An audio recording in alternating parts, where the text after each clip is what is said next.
You will hear a number of different recordings, and you will have to answer questions on what you hear. There will be time for you to read the instructions and questions, and you will have a chance to check your work. All the recordings will be played once only. The test is in 4 sections. Write all of your answers in the listening question booklet. At the end of the real test, you will be given 10 minutes to transfer your answers to an answer sheet. Now turn to Section 1 of your booklet. Section 1. You are going to hear a conversation between Don and a rental agent. He hopes that his apartment problems can be solved. Now you have some time to read questions 1 to 10.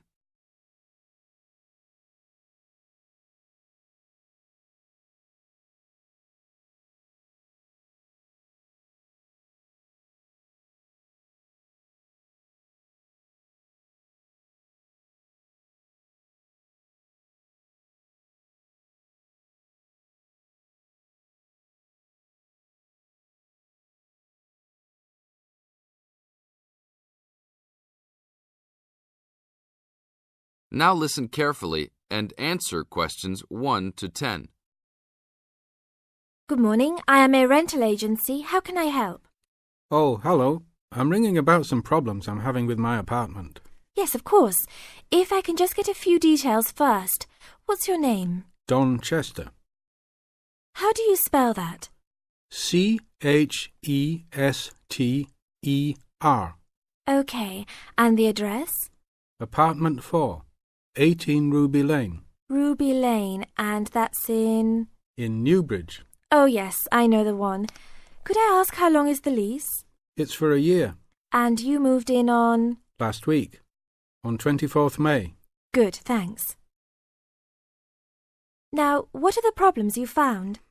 Well, nothing too serious, but a few things that have been building up over a few days. Yes, of course. Well, the first thing is the fridge.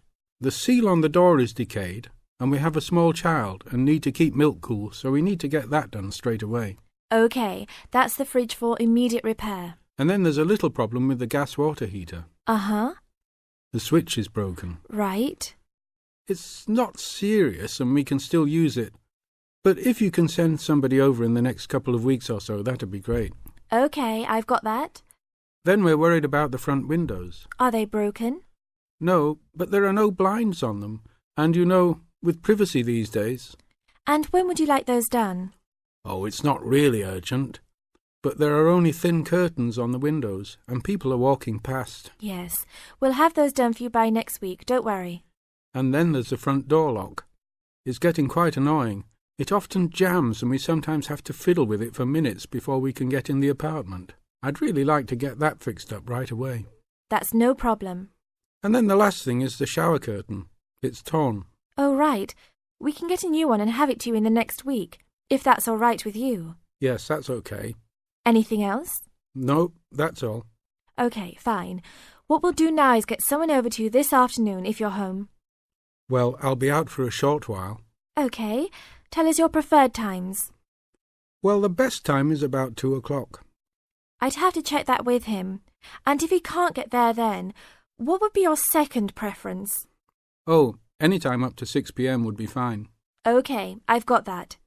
Great. Thanks very much. That's fine. Thank you for calling. Goodbye. Goodbye.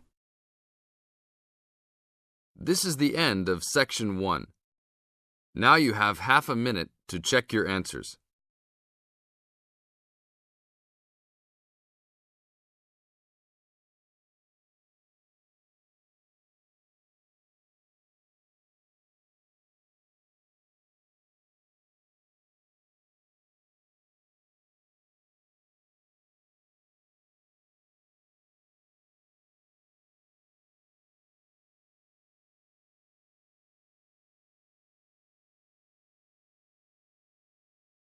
Now turn to Section 2. Section 2. You are going to hear a guide named Matt who is introducing their trip in Wildlife Haven. Now you have some time to look at questions 11 to 15.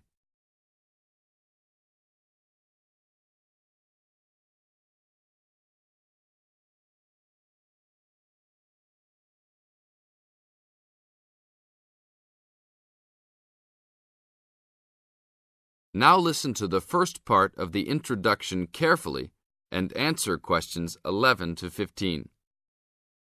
Well, good morning, everybody. My name's Matt, and I'm one of the 3 guides here at Wildlife Haven. Our job is to make sure that you all have a great time here with us and go home feeling happy and relaxed. As you can see, we're away from the city in a remote area between a national park and the sea. To encourage you to relax, there are no radios or TVs, and the only phones and newspapers are in the office. So, if peace and quiet is what you've come for, this is the place to be. From your cabin on the hill, you'll find you have the national park behind you, and you can look out from the sea from your front balcony. Your luggage will be unloaded from the bus and taken to your rooms in a few minutes. Once you have picked up your key at reception, please locate your room and check that all your luggage has arrived. The daily program here at Wildlife Haven is flexible and only as demanding as you want it to be. You should each have a brochure setting out the facilities and various walking tracks you can take. And on the bus, you are given a green sheet setting out a number of group tours in the coming week. If you want to join any tour, just write your name and room number on the relevant sheet along the wall here. Tomorrow, there is a beachcombers and rock hoppers tour exploring marine life in the rock pools along the beach. Or, if you'd prefer to go inland, there's a guided forest walk that takes you off the walking tracks. If you want to catch some lunch, you could join the beach fishing expedition. And at night, you'll see there is a moonlight forest walk that leaves each night at 7 p.m. So there is plenty to choose from at Wildlife Haven, and of course, that includes just sitting on your balcony watching the waves roll in. But I would recommend my favorite tour, the Waterfall Walk. This departs at sundown each day and also provides the opportunity to have a moonlight swim. Now you have some time to look at questions 16 to 20.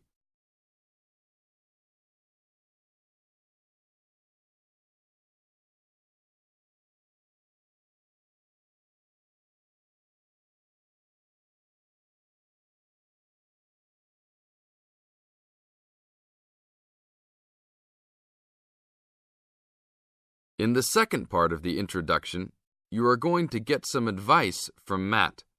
Listen carefully and answer questions 16 to 20. You've chosen to visit us in January, which is one of our hotter months. And although you may be tempted to wear a minimum of clothing, you should always take precautions against injury, particularly in the national park. This includes sensible footwear. You'd be surprised how many of our guests ignore this advice and end up being sorry. And socks are a good idea too. And even though you might be under trees a lot of the time, it's a good idea to wear a hat in this hot climate.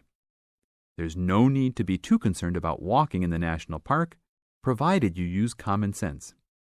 It's true that there are poisonous spiders in the park, but they are really more frightened of you than you are likely to be of them. I should also warn you against eating any wild berries. Some are edible, but you should avoid them all. We'll provide all the food you can eat. Well, that's about all for now. Dinner is from 6 to 8 p.m. in this building. This is the end of Section 2. You now have half a minute to check your answers.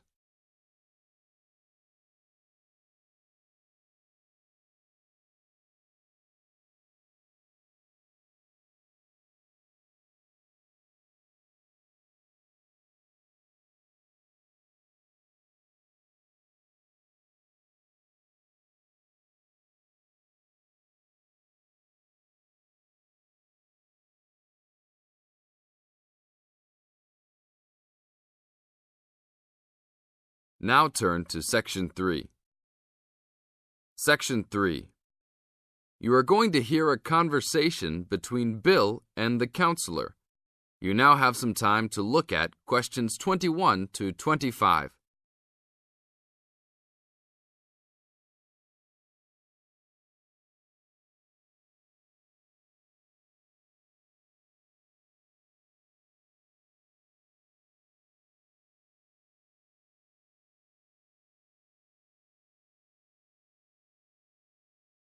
Now, listen to the conversation carefully and answer questions 21 to 25 by circling the correct letter A, B, or C. Hello, Bill. What can I help you with? Well, I was talking with a friend of mine who's doing a medical course, and he said that before I start taking sleeping pills, I should see you. I see. Well, I can't prescribe any medicine, Bill, and I prefer not to encourage anybody to take sleeping pills. What I can do is to help you look at why you're not sleeping. Okay, but I think it's because I don't know how to handle all the work. I found that new students find college very different to school. The biggest difference seems to be that you have to get used to working more independently at college, and this can be difficult to pick up straight away. You can feel that you're not quite in control of it all.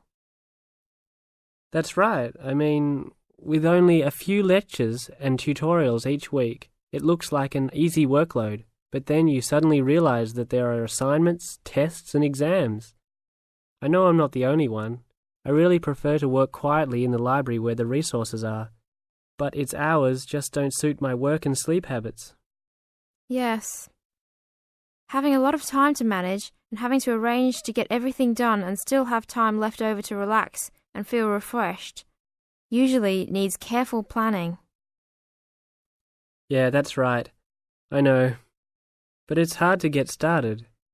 My medical mate said you can help with getting organized, and I sure need it. Okay then. I need to get a few details about your timetable and any other commitments. You can put them all down on this form if you like. Now you have some time to look at questions 26 to 30.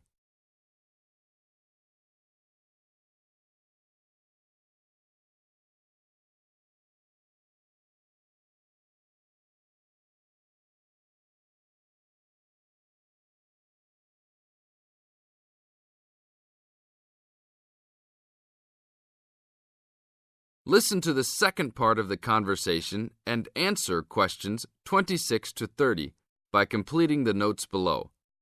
Write no more than 3 words for each answer.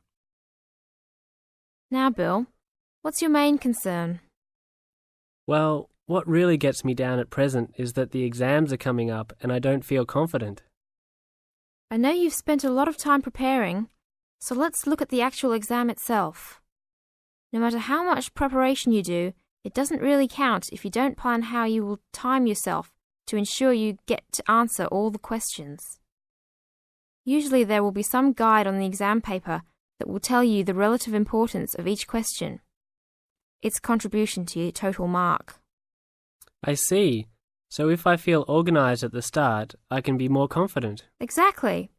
So once you've worked out an overall plan, and this can be done quickly, you need to make sure you know what each question is asking you to do. As a marker, I know what answers I expect to a question. Then you need to address the question, not just write down what you know and hope the marker will appreciate the hard study you've done. Yes, that's important. I can see that markers are looking at the questions, not trying to guess what we know. Yes. And the third point to keep in mind is that even if you know the topic well, you should leave time to go back and check your work for content. There may be an important point you have missed, or not explained as much as you wanted to. And at the same time, you can look for errors, including any obvious ones in grammar. Okay, thanks. It's really simple in many ways, isn't it? This is the end of Section 3. You now have half a minute to check your answers.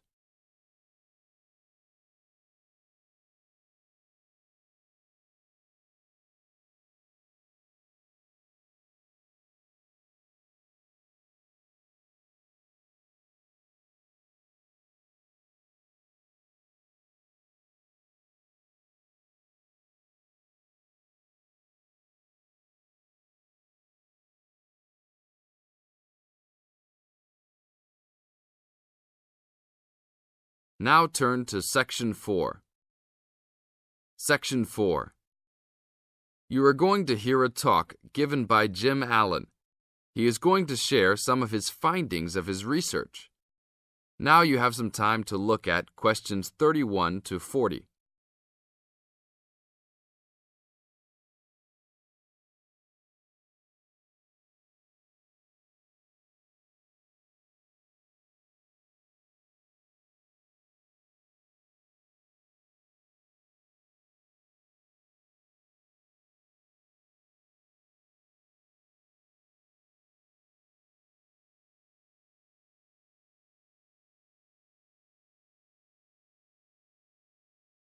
Now, listen carefully and answer questions 31 to 40.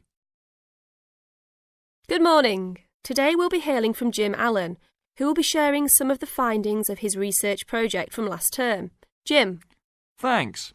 Well, to start with, a little bit of background about the project. As you can see, our title is something that is relevant to everybody in this part of the world: water safety. These days, there's a lot more to water safety because of the increasing number and range of boats and other things people use on public waterways. I'd become interested through reports on radio about the number of incidents involving small powerboats and individual watercraft such as jet skis. It seemed to me that because these craft were essentially recreational and didn't require licenses to use, there was very little opportunity to influence the users towards being safety conscious. So, I decided to make this the focus of the project. For the research, we mainly relied upon talking to people, asking them questions in preference to using a written questionnaire.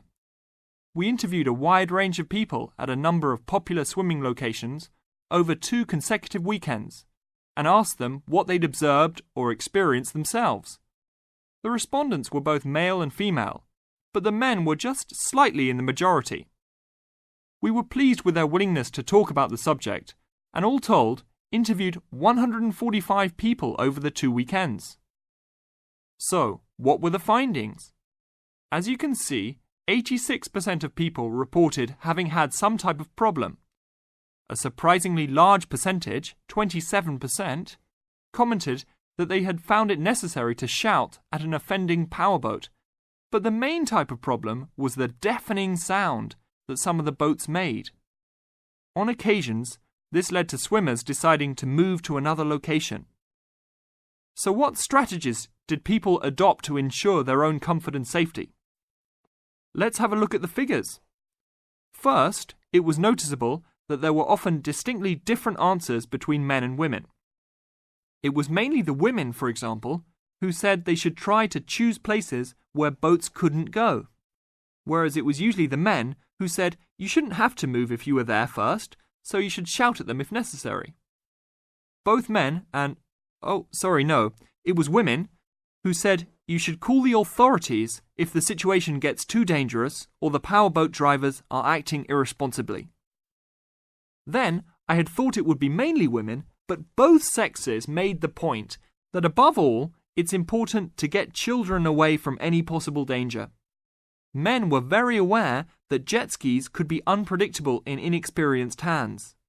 They also made the point that it's much safer to have your car nearby and clearly visible to any watercraft if you're swimming in a relatively remote spot. Finally, wearing visible clothing, men didn't think it was quite as important as women, but both gave it a high safety rating. When we asked them what they thought the government should do to help solve the problem. This is the end of Section 4. You now have half a minute to check your answers.